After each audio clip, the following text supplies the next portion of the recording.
So if you haven't seen the first part, go back and watch that because it's kind of important.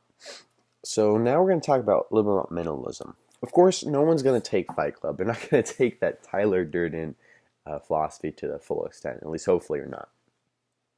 But what people will do is they go down this route of minimalism. If you don't know what minimalism is, it's getting rid of a lot of things you don't need. At least extreme minimalism, getting rid of things you don't need, going to kind of a base of necessity and living your life from there. So typically you see that people living in really, really small apartments with not much of anything, and a few sets of clothes, and that's about it. And they fill their lives with other things. So there's goods and bads to it. Good, obviously, you're being more connected with the stuff that matters. That's good. And that's really the main thing. I think the huge takeaway from it. That's something we can all learn from minimalism, why it's a good way of life. But I think it has some serious holes. And first off, let me just establish that if you find joy in life, a why in life, with living through minimalism, then that works for you. Just stick with it, okay? There's no need for me to attack it and attack that if that's actually what gives you your purpose or how you find joy in life. But if you're considering it, or maybe if you're regretting your decision, or for whatever reason, this is my opinion on it.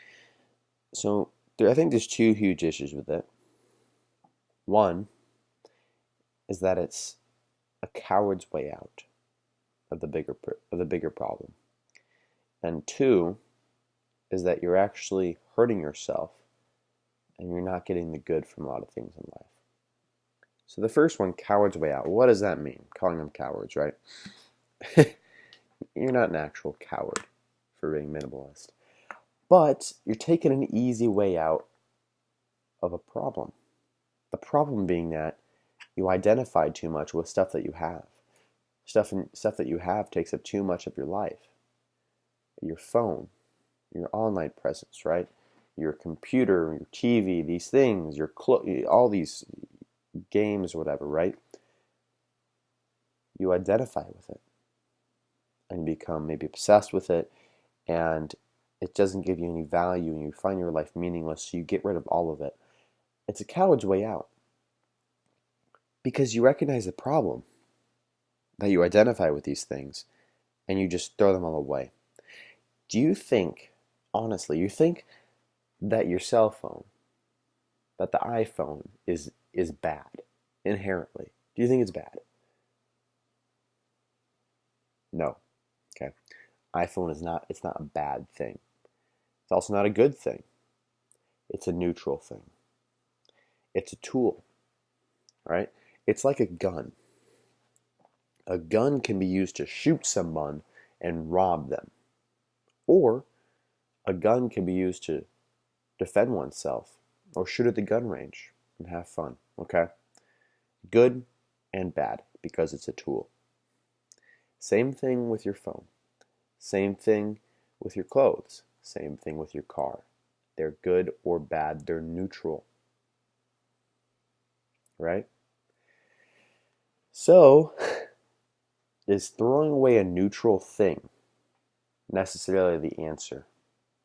No. It's how we use them that's important.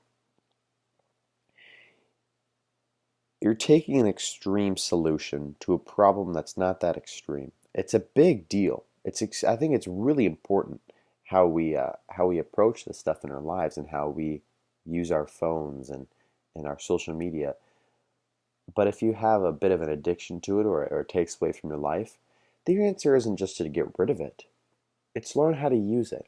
Now, if you have things that literally don't give you any value, like you just watch TV all the time, or you play a game on your computer, right, and it doesn't really make you happy.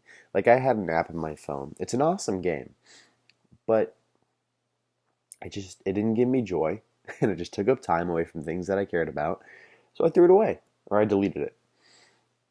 I stopped watching TV quite a bit too. I watch like The Walking Dead and movies with my friends or family. That's basically it.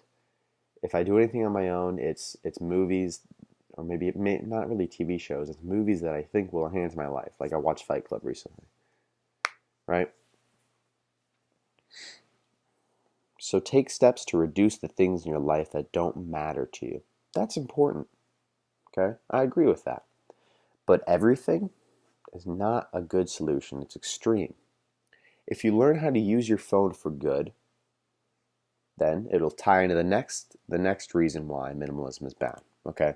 So first off, coward's way out, because it's an easy solution and an incorrect solution to a problem that doesn't need such an extreme response. We should learn how to use the tools in our lives, not just throw them away. So, secondly, by getting rid of these things, it subtracts from opportunity, from joy, from building relationships, from all these other things, from learning. Okay, if you take the extreme solution and you throw away, or you get rid of your phone, or maybe you throw all your books out, right? Obviously, you're not going to have the opportunity to learn as well through those things. I see this a lot too with the internet. If you separate yourself entirely from your computer or from your phone, yeah, you might not be as addicted to games, but you're missing out on this amazing opportunity to learn. How much stuff is out there online? Okay, if you get rid of your computer, you can't watch my videos anymore. That alone is a huge hit to your intellect. Probably your IQ points might go up, actually. But no, this is actually a good example. Is that some videos like this, while it may not be the most groundbreaking thing in the world, I think it benefits society. Just people throwing their ideas out there, whether they're correct or incorrect, that matters. And people that might view my stuff, if I actually get any views one day, um, that could help them. And that's a great benefit. I have learned so much and become such a better person because of YouTube. It's done way more good in my life than it has bad. I can guarantee you 100%. So you're missing out on things like that. Now, on the things that are a bit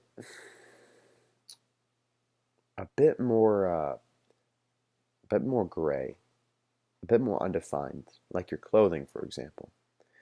That's a hard one because directly, it doesn't really benefit your life. It's just your clothes. I mean, maybe how you're perceived. But a lot of people really do struggle with identifying through what they wear. I do it myself. I know tons of people that do it worse than me. I think a lot of people would really benefit from getting rid of some of their stuff. Obviously, I don't think, shorts and a tank top and that's it is the solution. But maybe reducing your wardrobe size a little bit wouldn't hurt. Then again, there isn't harm in having a wide selection of clothes. It's the issue of, do you identify too much with it? Do you obsess over it? Obsess over shopping? That's a big one. Do you stress out about what you're going to wear, what other people think of you? Maybe that's something you should take action on. For the majority of people, I think it's best if you reduced your wardrobe size and maybe spent a little bit less time caring about it. Some people, this is, again, it's full of contradictions because it's such a hard area to talk about. Clothes can help you how people perceive you, and they can help you build better relationships because you can make better first impressions. It can accentuate maybe like your physical structure. It can help you in a lot of ways, and I think that's good. Or it can express yourself, unplug. Ties back into the what I was talking about earlier. All right, so it's again another tool. It's good and bad. I think there's a lot more propensity for bad with this because a lot of people abuse it more. So it's something you should be a bit more cautious with, and that applies to a lot of things. If you think that it's easier to hurt yourself rather than benefit yourself, maybe look at that a little bit differently and approach how you deal with it a little bit more differently. Okay, so that's looking at minimalism. But if I can't be minimalistic, how do I escape consumerism? How do I escape materialism? How do I separate myself from these things? I was struggling this for a while myself, and then I discovered the answer. It all connects back into your why. I'm just going to take a drink on that one, let that sink in.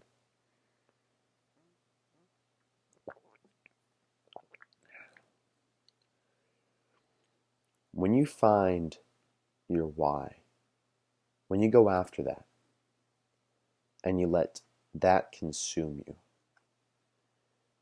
that's what defines you.